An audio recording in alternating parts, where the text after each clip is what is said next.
Universal Basic Kalshi Guys, folks. So, Evan, I watched the Bachelorette episode. I think there was some kind of surprise with the bets. So, why don't you tell us what happened? Okay, well, they've canceled the Bachelorette because of the allegations of domestic violence, which we discussed on the show, and all of the contracts have resolved to no. So I lost. I was annoyed. It is not a market that I would have been interested in, but for our discussion on the show. Right. Well, I do have to give you and McKenna some credit because you did indicate that they could resolve no and that there was some value there. But yeah. Well, we did discuss it. It's true. It's really principally to her credit. I hadn't noticed that in the market, so we did discuss it. I think I said there was a sliver of value, but I didn't think there was enough value that I was going to bet on it. I mean, boy, that sure would have been, ballsy if I had gone and just made a giant no bet on Doug. Right. I think the question is in these things, there's a difference between a bet that didn't work out that was, in retrospect, bad in its conception, and, you can make good bets that don't work out and bad bets that do work out. Yes. Sure. So the question is, looking back on this. So I've already confessed to my biggest sin there, which I've learned from, was not understanding the market. So we discussed on the episode that I don't generally like betting on markets that I think are susceptible to fixing, regardless of whether they are fixed. Right. This seemed like a market where there was some fixing going on, right? Or potentially because... Well, potential, yeah, right? Potential in the sense that it was known. So it's entirely possible that there was somebody, I mean, I don't know, there's somebody who worked on the episode who understood that there was a risk of cancellation. Right. Now, we talked in the episode a lot. I think Kalshi has a lot of incentives not to allow that to happen. So I'm not super obsessed with this. But so you lost a little money. But I think what's for the podcast. Right. Yeah. It's for the podcast. Take them off for the team. But what I think is most important is, we update our priors, right? So we look at this proposition and we say, what went wrong here? Could we have anticipated it? And what lessons are we going to draw from it, right? Yeah. So what lessons did you come out with? Okay. So I had already revised my priors. I was upset with myself that I had invested even $10 without really understanding the market. I didn't, and it should have been... And my, I looked at it and there were all these people at 1 cent, and I was like, well, this can't be right. They must have a greater chance than that. And so I said this last time, I kind of felt like an idiot in retrospect there that I didn't immediately investigate further, that I concluded somehow that I had a superior understanding to the market. And then it didn't take me long to investigate it. And again, I have no interest whatsoever in this investigation. But then I saw that reality, Steve. That is a point of friction. Maybe it was such a point of friction, you just didn't get to that reality, Steve guy. Oh, you mean that I was so disinterested? Yeah, right, I mean, true. Come on. Actually, I think it's hard true. To maintain attention on something like this. I think it's really true. Right. But I mean, and I think it's true for you and me, is that we're principally discussing and investing things in which we have an interest. We're both very interested in politics and economics. Maybe. Yes, right. Right. And I try to steer. I mean, I'm very interested in sports, but I don't really see that as quite as gameable. Right. We're going to spend some time. We may next week talk about the market for whether the existence of aliens will be revealed. I'm super interested in that. That's very interesting, right? I mean, I write. One of my novels is about aliens contacting Earth, right? So I'm totally interested in that. I had no inherent interest in The Bachelorette, and not that anybody's playing their tiny violin for me. I did not lose much money. It was trivial. It's just, I'm competitive. I don't want to lose. No, anything. All right, you have any interesting bets going on? So I do have one. It's not tied into the markets we're going to really discuss today in terms of locks, but I am betting on the Republicans to win the House. Now, of course, I don't think this is intrinsically likely, but the price is attractive. So right now you can get shares of Republicans to win the House at 15 cents, which I think has been depressed. We're almost certainly going to cover an early preview on the Democratic nominee for president, Republican nominee for president we'll cover the House and Senate races, so we'll discuss this at length. What's the reason why you think that the price is artificially depressed? I think the price is artificially depressed by sort of ambient outrage at the war, Okay. the government shutdown, and Republicans in general. Okay. Well, we should discuss this one at length. I could imagine the price going way down. Gas prices are already rising dramatically. I mean, there's going to be massive dissatisfaction with that. So I think it depends how the war goes. I don't really know, but it's possible to me. It's possible for me to imagine this being the most historically lopsided midterm election, certainly since Gingrich and the Contract for America, but possibly even exceeding that. Right. All right. Before we discuss locks, I am in on something. I'll say it. I do think. Right. Yeah. I do have one. I think it's a better bet than that. Okay. I have a bet on Rotten Tomatoes whether Project Hail Mary is going to have over 95% positive ratings. Okay. This is I happen to have read the book, and I happen to really like the book. And I've read great reviews about the movie, but this is a straight bet on statistics, okay? And we should just devote a whole episode to Bayesian probabilities. But on Rotten Tomatoes, a big release movie, generally gets around 500 reviews. And Project Hail Mary, which I think is going to be widely released, I think it's out today, but I think this is the first weekend. So the market closes at the end of this weekend. Already has approximately 260 reviews, and they're 95% positive. So it's a coin flip, right? It's a binary proposition. It's either a favorable review or an unfavorable review. That's the way Rotten Tomatoes works. Now, in a universe, it makes a big difference what the total population is. So that's a sample in statistics terms. But the sample that we have is bigger than half of the total population. So what's the chance that the market, so there are markets for greater than 92%, 93%, 94%, 95%. What's the chance that it's greater than 94%? Now that's a sort of a 50-50 proposition because it's at 95% right now. And actually it's at it's a low 95. It's like 94.8 or something like that. So, but what's the chance that it comes in over 92%? So of the remaining, so let's say I have half of the outstanding reviews and 95% of the positive. And to win the bet, I just need 91% of the outstanding reviews to be positive, which would be a much lower rate. Right. So the way I'm interpreting your question is to ask whether there would be any natural skew in early reviews versus late reviews. That's it, yes. Right. I can't come up with any. That is the only reservation in the market, because if the order in which the reviews were distributed were randomly decided, so these just are 200, the 250 that came in first, from a Bayesian probability standpoint, the chance that the market, that the ultimate number is less than 93% is around 0.04%. Right. Okay. And we could explain the math on that, but just think about, whatever metaphor works for you. Say you're a 300 hitter. What's your chance? And you're hitting 300 after 140 games in the season. Right. What's your chance that you end the season hitting 270? Well, that would mean you'd have to hit under 200 for the remaining few games of the season. There's a very low likelihood of that if your batting average is 300, right? Having hit 300 over such a large sample suggests that your true average is 300 or near 300. Sure.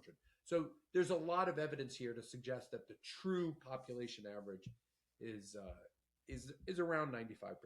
So I made a big bet on it being over 92. That seems solid to me. The only outstanding question is whether people are self-selecting to review earlier because they have a more favorable initial impression of Well, I think that's exactly the right question. Right. But here's why I don't have any concern that what you're saying. This would be one thing if I were going off of the first 20 reviews that came in and they were 2 weeks in advance of the movies or 2 months in advance of the movie. So then I would say, oh, they're currying favors, so they're going to be the ones who get that one-line blurb that you see on TV, outstanding, movingcritics.com. But this is we have a robust sample here. It's a robust right. sample that includes major newspapers Sure. and actually reputable sites. So I'm not overly concerned about that. Again, I have not bet my immortal soul, but I think I got around 92 cents on it. Right. So I thought I was getting 8 over 92 return, sort of close to a 10% return for something that I thought was 99.6% likely.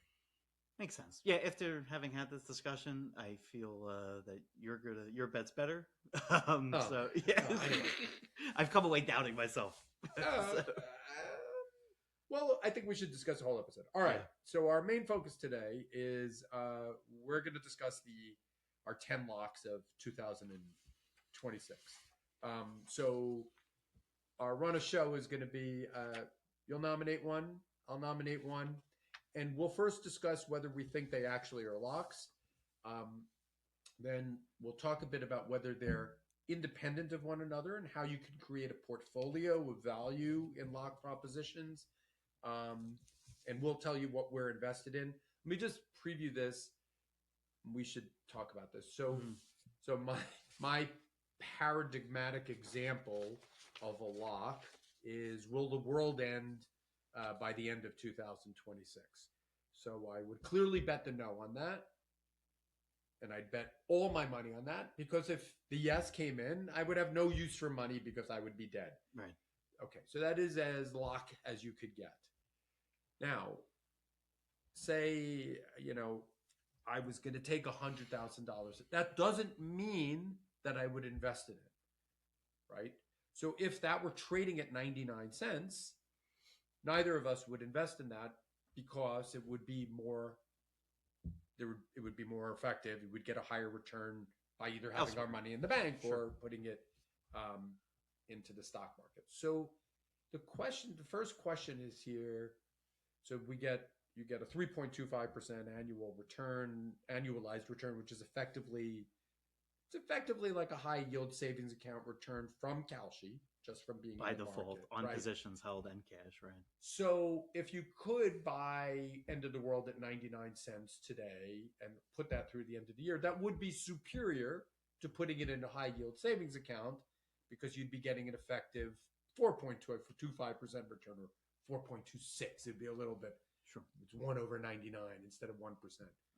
Okay. So what rate, when you're looking at lock propositions, what rate do you look for, and what do you think is? For me to consider something a lock, I'm looking at a proposition whose intrinsic value is like 98 to 99%. Well, I don't mean the intrinsic value of the proposition. By the intrinsic value, you mean how certain is it to come true? Right, yeah. I'm asking what it's trading at. So there are a ton of things. What's attractive? At what price point is it attractive for me to purchase something? Is it superior 88 cents, something like that. 88 cents? Yeah. Over a year?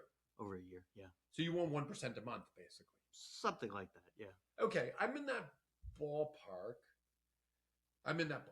Right. So I think that at 1% a month plus Kalshi interest, that if I'm generating a 15% return, that's good. Although the truth is, I'm probably ambivalent between investing in the End of the World on Kalshi. It's like, if on January 1st I could buy that at 88 cents and hold that for the year. I wouldn't take all my money out of my 401k and shift it to Kalshi, because I get a 10-15% return. Right, something like that. And, yeah. I'm just basically invested in index funds. So I'd like to do a little better than that. Now, once I'm getting 2% a month, so now I'm at 24% plus 3%. Like, once I'm doing 27%, then I think I'm outperforming my investment portfolio. Right. So I kind of think, what's the market return on an S&P 500 index fund? So that's something over time is going to appreciate, unless the country, Sure, collapses. But over any long period of time, you're fine. But yeah, sure. So after any long period of time, you're making like an 8 to 10% return on the market. That's why I'm looking for something that exceeds that with Kalshi, right? Well, that would be the minimum. Yeah. Now, and what? I mean, I say this a fair amount. I think people sleep too many short-term 1% propositions. Yes. So I just made a big bet on will the shutdown end by, I think it was Thursday or something like that. And I got, I bought a ton of shares at 98 cents and I thought there was zero chance that it was going to happen. Right. And I was thrilled to make that money. Because if I could get 2% returns every week, I'm going to more than double my money over the course of the year. And then I'm way, my investment portfolio doesn't double every year. Right. And that, I think, is that's certainly the core of my approach. I would say it's a significant part of your approach. You're a little more interested in perceptual bets. Sure. And I'm not against, I'd be happy to bet a 1% proposition that I thought was going to come in and 100x my money. I'm not against it, but I don't think in the real world do that. Okay. So let's talk about locks. First, we'll see if we agree on whether they actually are locks. I would actually, you said 98 to 99%. I'm going to make a higher, my threshold would be 99.9%. I mean, I really want, I'm talking about things that I think are near certain. Right. Okay. All right. So let's lock number one. Michael's lock number one. We're going to nominate for discussion first, Chuck Schumer out as Senate Minority Leader by July 2026. So. Okay. There's no chance of that. Okay, great. So we agree there. But why don't you tell me why you don't think there's a chance, and then I'll tell you why I don't think there's a chance. I didn't know we haven't shared our lists. Right. Although I have some of the things on the list we've discussed before, so they won't be a surprise to you. But I'm just asking off the cuff. A million reasons why Democrats are in the middle of a contentious Senate campaign, and there's no precedent for removing a Senate someone in the middle of an election year. There's no gross dissatisfaction with Schumer. I mean, I do think Schumer could be primaried by AOC, but that's not going to happen. That's next cycle. Sure, yeah. So we're talking about July, 4 months, 3 months out. Or whatever. I mean, he could die.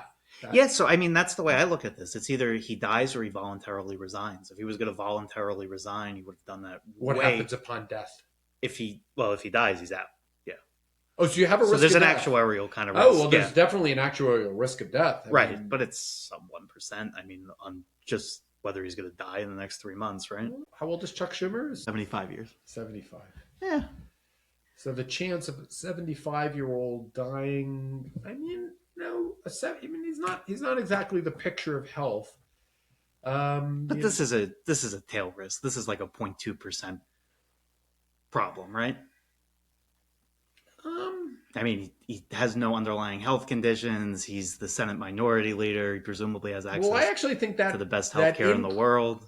But it's a very high stress job. I mean, I think the presidency is a very, didn't seem to have done good things for Biden. Right. I mean, we could look at the actuarial table. I'm going to bet prospectively, like on January 1st, a 75-year-old's baseline chance of surviving the year is probably only around 98% or so. Mm-hmm. Now, that wouldn't distribute evenly because some 75-year-olds would come into the year with cancer and some wouldn't, and some would be smokers and some wouldn't. Sure.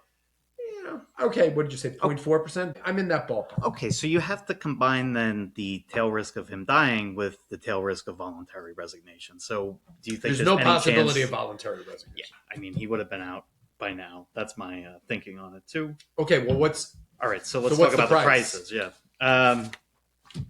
So right now with the buy order, you can pick up Chuck Schumer out by July at 90 cents. Okay, well that's a clearly. I might. It would, at your definition of lock, it's a lock. At my definition of lock, it's not a lock if death isn't covered by the contract. But I do agree that that's a valuable proposition. Sure. There's not a 10% chance that he is removed. And I might add that to my portfolio. All right. What do you got for us? What's your nomination? Well, my first nominee is that Trump is not impeached before 2026. The end of 2026. There's just no argument. There's no chance. He's not going to get impeached by a Republican-controlled House. Now, there's, that's trading at 88 cents. And now we're at whatever this is, March 20th? Yeah, something like that. Okay, so now we're talking a 12 over 88, like a 14% return over 9 months. Mm-hmm. So that's kind of like an 18% return plus Like that feels to me. I have I have a significant bet on that. Yeah. As you do too, right? I don't think I'm in on this Oh, market. okay. I've been obsessed about the Iran democracy Oh, market, yeah, yeah, which yeah. I regard as a lock under your definition. Right. But yeah. Okay. I don't. There's no chance of this happening. I mean, Yeah. so okay. Number 2. All right, number 2. Let's talk about Tim Walz out as governor of Minnesota. Oh well, I actually have a bet on this one. Okay, what's your bet on this one? He's not going to be. Oh, okay, good. I was like, please don't say yes, he's leaving. I'm like, no. Okay. Yeah. So my thinking on this is the scandal has broken and passed for the last few months. I mean, there's still like some level of outrage, but if he was going to resign, he would have already done that. I don't see, there's no way that he's going to be impeached by the legislature. And I just, with July, I can't come up with an example in American history, sadly, which I've now lived through more of than I would care to admit. It is exhausting. Well, no, I meant that I'm old. Oh, of someone. Well, you're not old. It's just of recently someone exhausting. of someone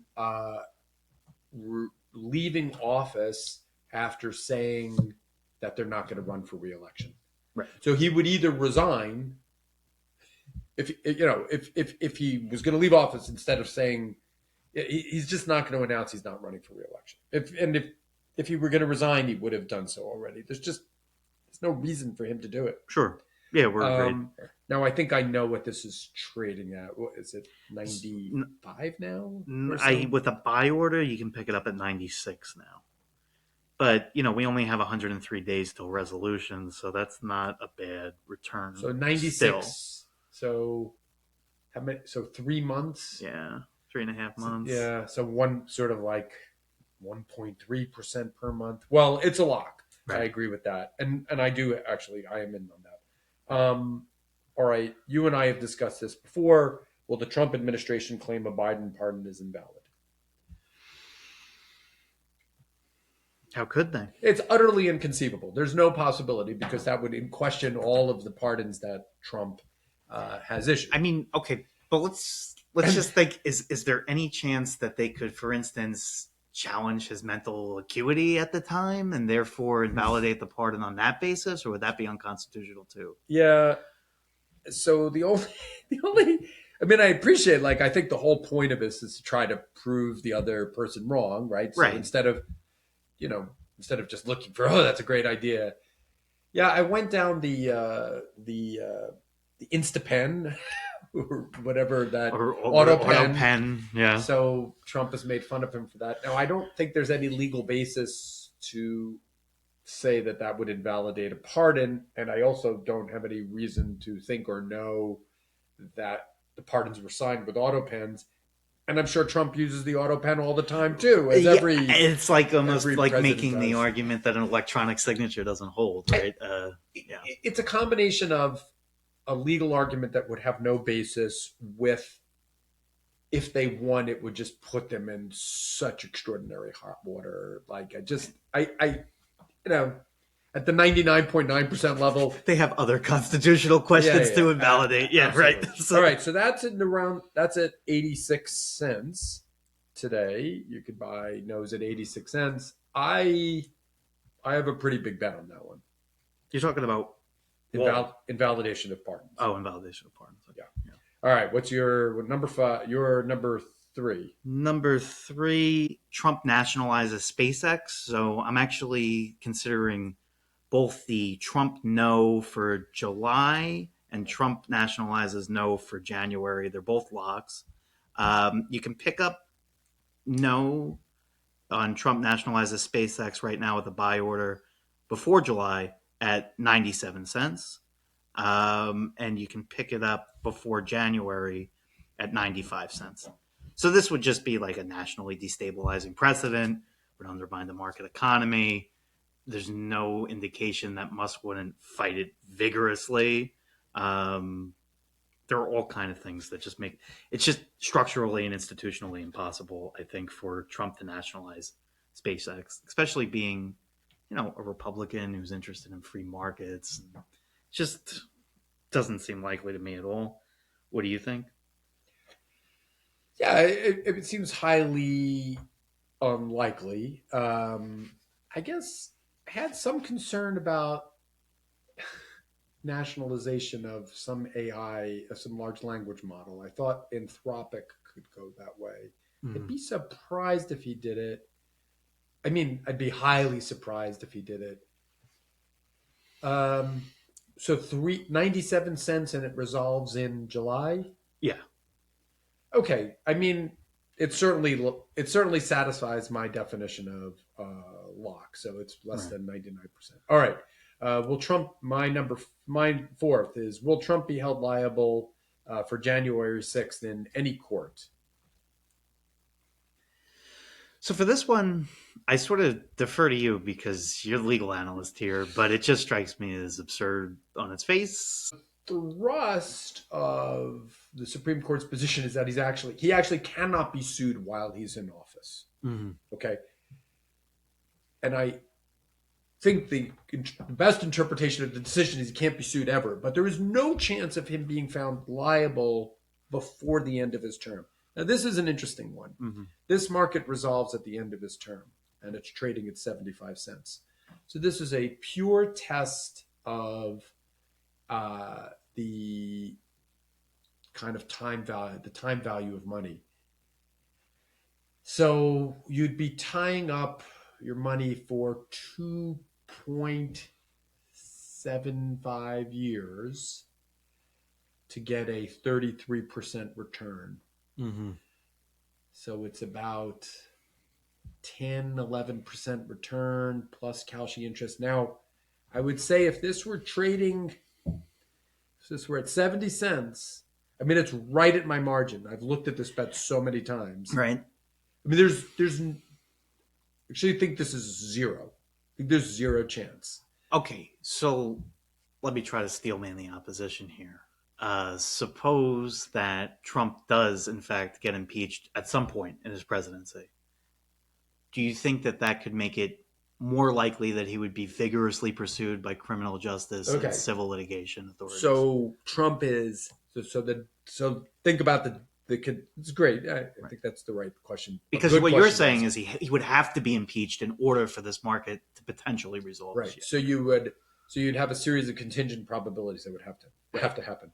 The Democrats win the House. Yes. So you think that's only like a 4 and 5 chance. Yeah. Okay. He's then convicted. No chance. There's no chance the Senate would convict him. Unless he does something crazy. I think he's already done crazy. He's done crazy. He's done crazy, but he could get crazier. And you could potentially, I mean, if he tries to exercise, for instance, like emergency police powers to invalidate votes or something, it's possible Republicans could break with him if he doesn't host at least ostensibly free and fair elections. Like if he has, for instance, National Guard. Republicans would break with him if he did that? I think if you had like National Guard stationed by voting booths and you were really sort of like excluding people from voting by force like that, it's possible. I don't know. I don't have any confidence in that. Right. I mean, look, this is yeah. Sure, Democrats could win the House. He could do something horrible. He could be convicted. I still don't even understand what his liability would be for January 6th. What would it be? Incitement to violence? Who has damages from that? I mean, there's just no. It's just. It's so implausible. It's not a 0.01 chance of happening. Maybe it's a 0.0001 chance, but it's just there's effectively no chance. To me, this is just a time value of money proposition, and it's very, very close. Mm-hmm. I would say I actually would take some of my retirement portfolio and put it in this. You would? I would. Interesting. If it were supposed to 70, it's like if it's 75 cents 3 months from now, I'll lock up some money into it. No. All right. All right. And the last one I wanted to circle back to from our discussion last week was the Iran democracy market. So to my surprise, people can still pick up no shares at 88 cents here. The market runs through to the end of the year. So we've got, 287 days left. But if you look at it as annualized return, you're at 17.6% by my calculations. That's without the Kalshi guarantee, 3.25. So you're like 20% annualized return. Again, people need to understand this market. I think market participants are looking at the headline contract and they're not reading the rules. The criterion by which the market is resolved is certainly going to be uh, below 6 points on the Economist Intelligent Unit Index. So there's just no chance at all.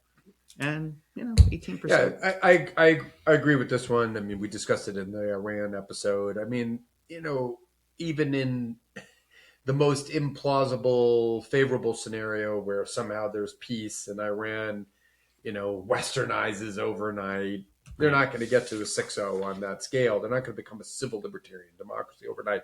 And I thought you made a very convincing point, like that the most movement there had ever been historically was something like 3 points on the scale or something like that. Right. So this is implausible. This actually is I did go out and bet on this after that discussion. So I agree it's a lock. All right. Nice. You have one more? Number 10. Yeah.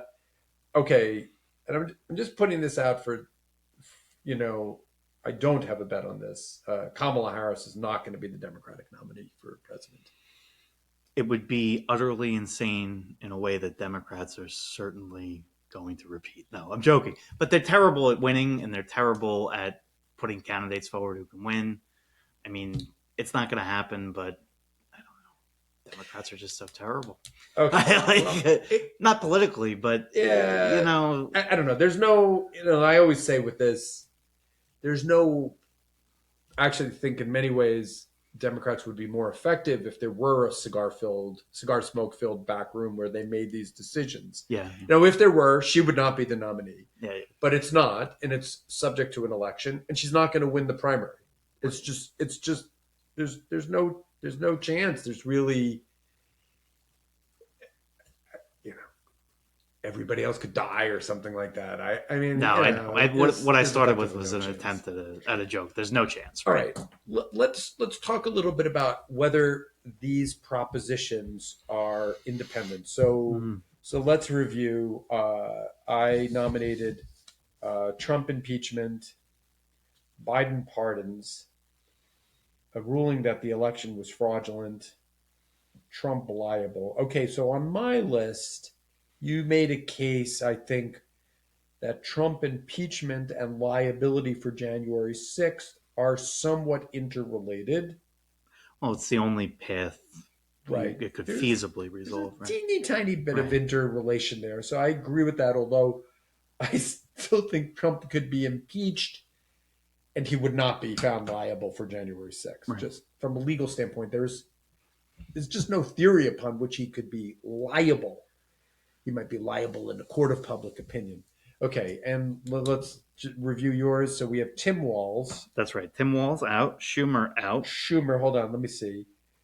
Well, Walz is a state actor. There's no interdependence there. Schumer.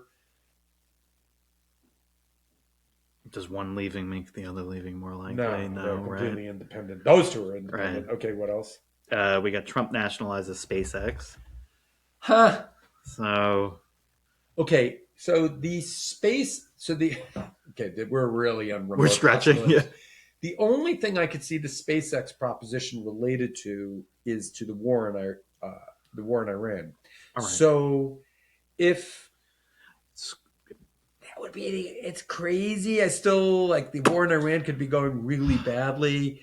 I mean, to nationalize SpaceX, we'd have to have something like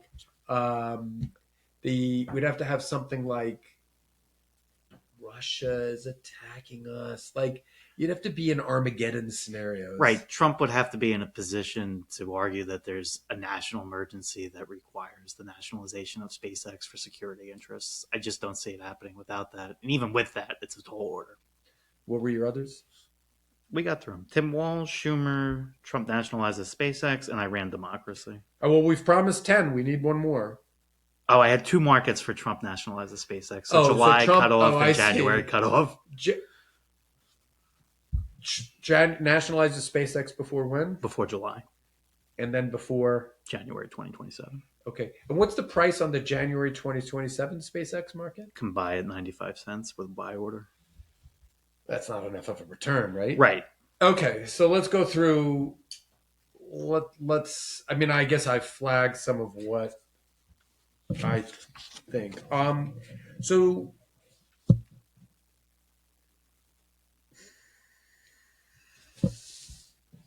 which of these is the actual least likely proposition? It's an interesting question.